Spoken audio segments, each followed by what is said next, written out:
Hey everybody out there, this is Seto, and today for you guys I wanted to talk a little bit about something that I think is kind of interesting, and I've tried to cohesively put my thoughts together on this, and I'm going to try to put this into a cohesive video as well.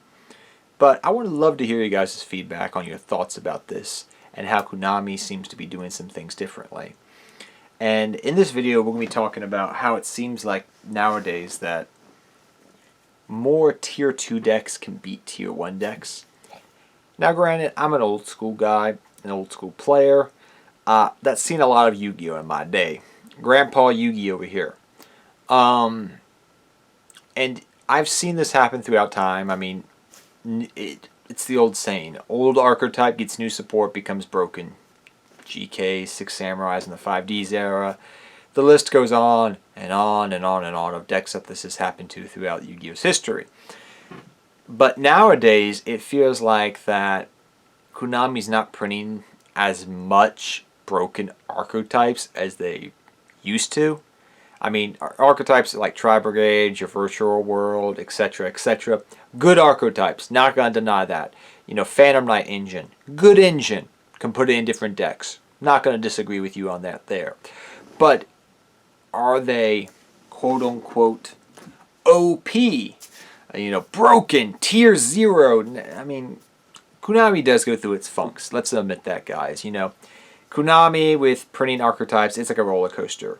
You may have 5 sets, no broken archetype, and then they print a tier 0 archetype, and then, there goes the meta. But we're living in a time right now where it feels like it's a very diverse meta, and I think that's due to the situations that we went through the last year. Granted, it's going to be interesting to see how things developed as things continue to open up in the world. But, even for Yu-Gi-Oh! That is. But I've just noticed this even before we went through Crush Card, where this was starting to happen. Because if you've noticed how Konami's changed things over the last year and a half, or almost 2 years now, they've stopped really...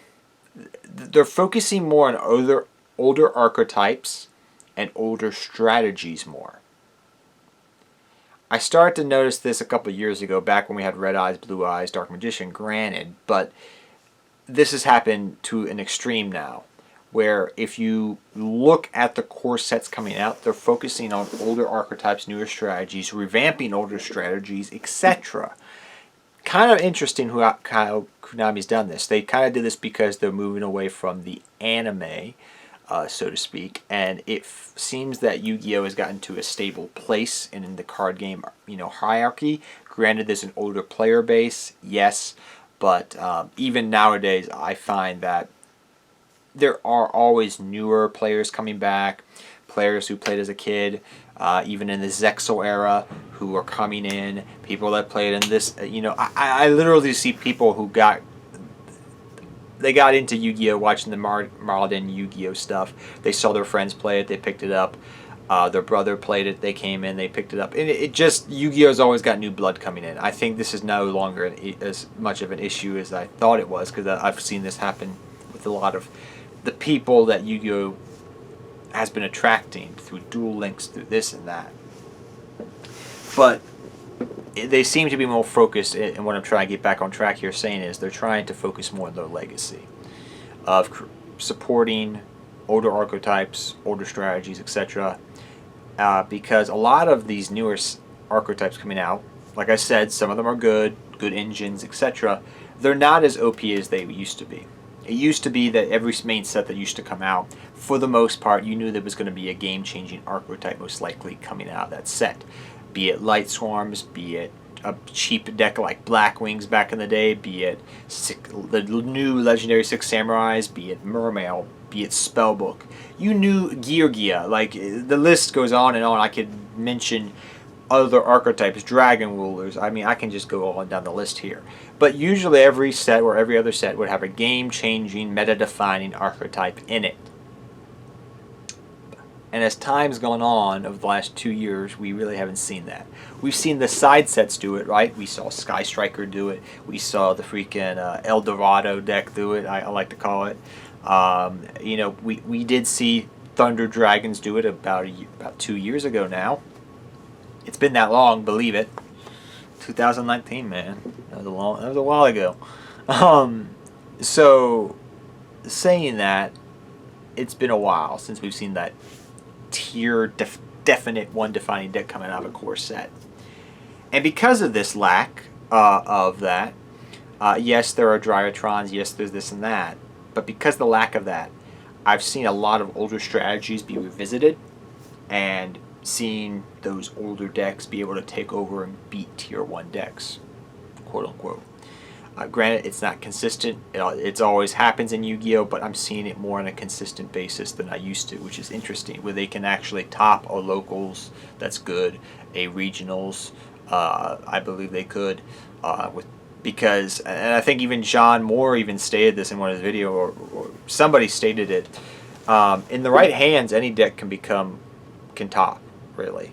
If they have a good player that knows the deck and the ins and outs and and knows how to side deck properly and has a lot of experience, any deck can really top. It's in this age right now we're in. It's kind of interesting because I've never seen that really in Yu-Gi-Oh's history.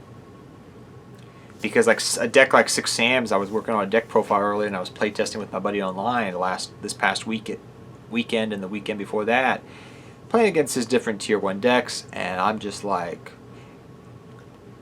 how is this deck beating you consistently? It's Six Samurai in 2021. I don't know, but it does. And it's quite amazing how there's been this shift. And it's not the only deck. Like, there's a lot of decks out there, guys, like that right now, which is, it's kind of interesting. And the only thing I can compare it to is some things I've seen throughout Yu-Gi-Oh's history, where older cards become broken as time goes on in Yu-Gi-Oh! Good examples were Solemn Judgment, a card that was never really used initially in Yu-Gi-Oh's history. It was used by some people who knew the value of maybe making Horus level 8 and setting a board to negate stuff. But it really wasn't used until boards could be created in some sense in the Synchro era. And when we had more control-based elements, being able to put a board out. And I'm talking old school Yu-Gi-Oh here, so like board is very loose terminology, but when you used to be able to have Dolka, Logia, etc., or be able to do something where you could easily put field presence on the field and put some pressure on your opponent, you found that more of these oppression cards like Royal Oppression, Vanity's Emptiness were good too. Cards that had been around for a while became good because the game changed. And a perfect example of what we're seeing right now is with Scraps. They have Scrap Raptor that came out last set, and look at Scrap Chimera. Look at that card. Did you see how much that card went up in price? Thank gosh, the scrap deck profile I'm working on, I already have 3 of them. Praise the Yu-Gi-Oh gods. So what I'm trying to say is you see this, and this has happened throughout Yu-Gi-Oh's history, but it seems to be people have a lot more experience with decks.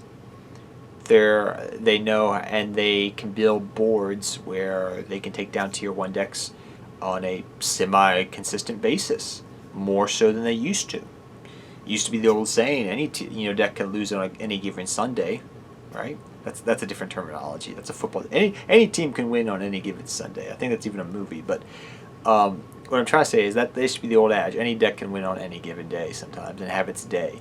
But it seems to be happening more and more, where you just see this rogue deck pop up because somebody was a good pilot with the deck and knows how to function with it.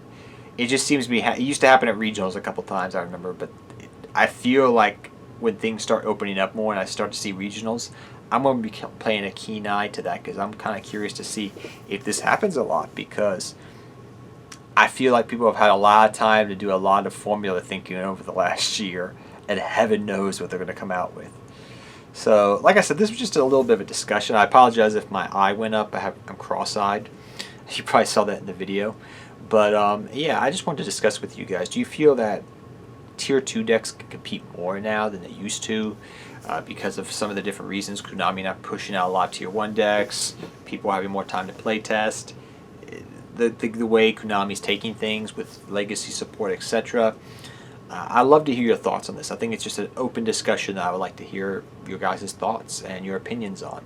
And until next time, guys, take care. Have fun dueling. Good luck dueling to all of you guys out there. And I'll see all of you guys next time. Good luck dueling to all of you. And I look forward to seeing your comments down below in the comment section. Good luck dueling to all of you guys. Take care.